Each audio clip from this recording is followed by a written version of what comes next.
budget keyboard. This is the Epomaker SK61 60% mechanical keyboard. So this board was sent to me by the manufacturer, so full disclosure, I didn't pay for it.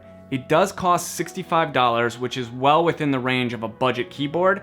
It is a 60% keyboard, so you're not getting a number pad, any of the F keys, or any of the media keys that you would get on a full-size keyboard, but some people like that minimal format.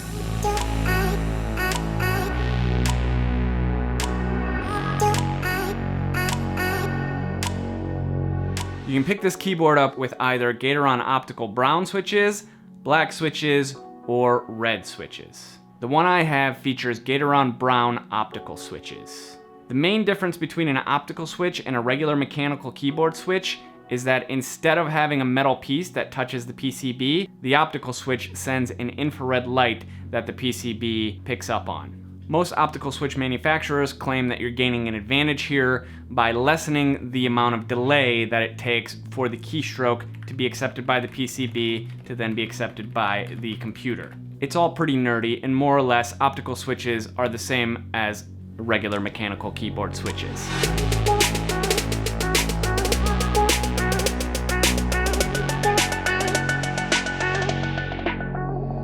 This particular keyboard has 3 different colorways. The one like mine has the white base keycaps, there's another one with gray, and then there's another one with pink. It's got full RGB, a Type-C connection, and it's hot swappable, which means you can try out different switches to see the ones that you like the best. In the package, you also get a couple extras like a keycap remover and a switch remover, as well as a couple additional keycaps that will make your keyboard usable with a Mac.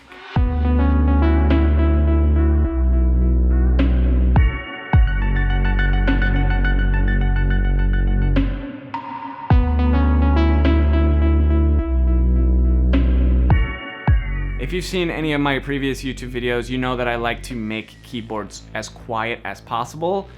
This board does not come out of the box quiet, especially if you get a louder switch. Brown switches typically aren't very loud, but they're way louder than what I like. Here's what this keyboard sounds like.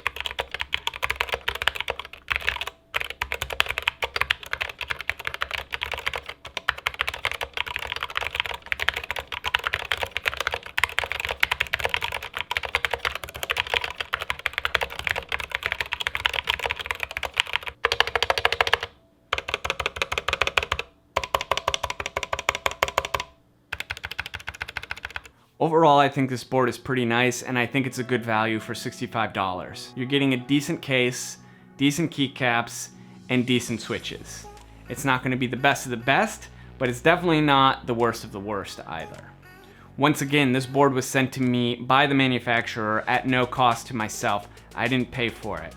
Still, this is my honest opinion. I've used the board for a handful of days, and that's what I think.